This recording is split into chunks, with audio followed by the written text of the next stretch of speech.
Have people completely written off Forspoken? Let's talk about it.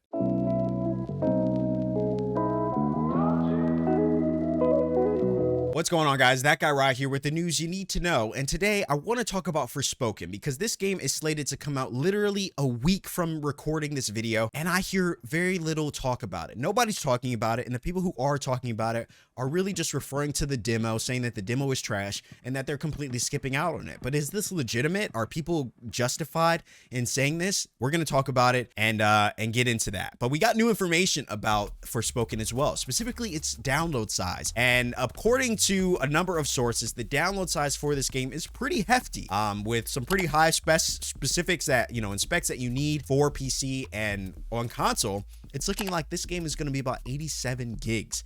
Now, this potentially could be proof of a very large, expansive game with a lot to do and in a very lively world, or it could be the fact that, it's just gonna be a pretty hefty file size. I don't know. I think 87 gigs is quite a bit. It's a lot for a game. It's 87 gigs. That's like Call of Duty levels, where Call of Duty I think is at like 100 plus gigs. I mean, it's close, but based on the demo, I can believe it being that much. But I don't want to talk about file size. That was just a small bit of information that I wanted to share with you guys. I really want to talk about this article made by PlayStation Lifestyle that talks about some of the critics, so what people are saying and how devs are suggesting that this game and the finished product is going to meet fans' expectations. So when we look at this article by PlayStation Lifestyle, Forspoken devs are sure the final game will meet fans' expectations, but it would appear based on a lot of the tweets, based on a lot of information that I've seen, there was a poll that was done as well that talked about, will you be playing this game, skipping this game, or never playing it? And a majority of people were saying that they are going to be skipping this game, waiting for a sale.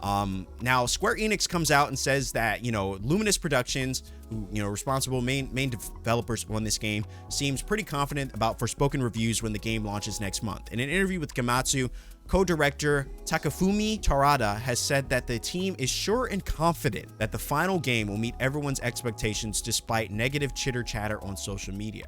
As I said before, people are not excited about this game. I kind of in part blame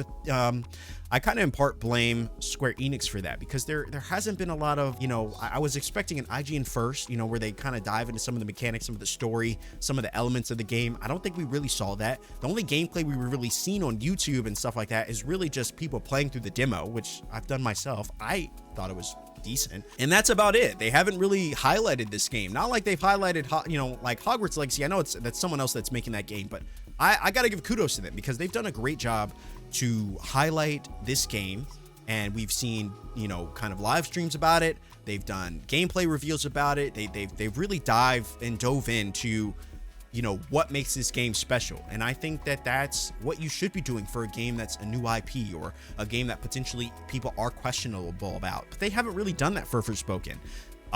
So the article continues on, says Tokyo Game Show 2022 attendees were given a taste of Forspoken with a specially crafted gameplay demo, and Square Enix insists that the final game isn't designed with fetch quest. That demo and the one recently released on the PS5 has only been designed to showcase Forspoken's gameplay mechanics, which, if that's the case, I think it did that very well.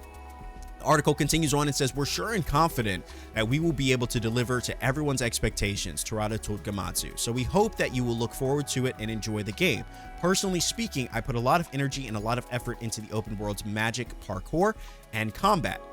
So obviously it goes on to say that the creative producer Ryo Mitsuna added that Forspoken has been an incredible narrative, which is penned by a high-profile team comprising of Amy Hennig, who worked on Uncharted, actor and writer Todd Stashwick for The Riches and 12 Monkeys, and Gary Whitta, Rogue One, The Book of Eli, among others. So there's a lot of people working on this game. However, it doesn't seem that is convincing a lot of people to pick it up. Now, for me personally, I definitely plan to play it on day one. I think when it comes to the demo, I can see and understand some people's negative criticisms of the game. I personally did not like the UI. I don't understand why they had this snow globe effect in the UI. I hope that that's something that's fixed to where when the game actually launches, it's just a straight, linear, clean looking UI. The snow globe effect thing had text popping out, or like there were certain texts that you couldn't read, certain stats that you couldn't read because of this kind of weird snow globe effect. And other than that, some of the combat felt a little wonky. But those are really, two of my bigger complaints. I mean, the commentary didn't really fit in certain scenarios, but other than that, I felt like the game was a fun experience and one that I personally am looking forward to. Now, the fact that it does come out in the same window, the same week as Dead Space Remake, and a couple weeks prior to Hogwarts Legacy, you can kind of see where a lot of people's attention is geared towards. And so in that realm, I understand. If it's just not a game that you are putting at high of a category as Hogwarts Legacy or Dead Space Remake, or, you know, Resident Evil Remake that comes out just a month after, then I totally understand. But to write it off as a game that is not even worth playing based on the demo alone, I think is potentially an unfair criticism. Now, like I said before, it's a game that I'm excited about. Now, will I wait for the reviews? You know, some of the reviews from a number of sources that I personally trust, that, yeah, I think I might wait to see what people are saying who get early access to the game, who've had time to play it. Does it meet expectations?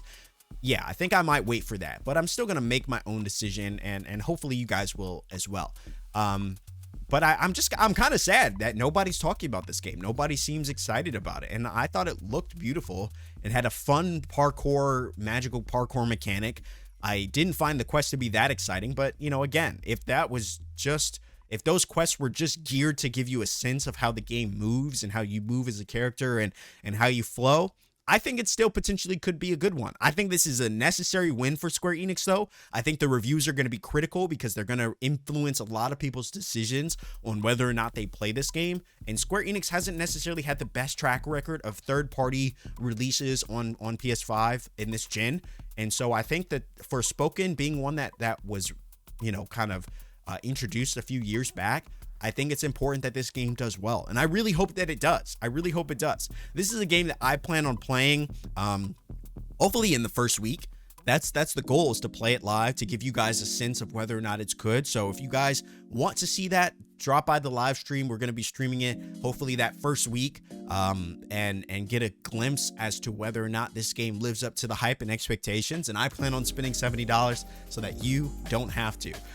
And so I'm excited to experience that game with you. So come by the live stream. We've been streaming every day right now around 3 p.m. Pacific time. So it's a good time for us to come and hang out live. And I think it's a good time. So that is all for me, guys. Let me know what you think about this. Are you gonna be skipping out on this game? Are you looking forward to it? I'm looking forward to it, but I'm also keeping my expectations low, you know, in terms of some of the mechanics. I hope that there are things that they made changes on based on people's feedback from the demos, but I guess it's one of those things where we're just gonna have to wait and see.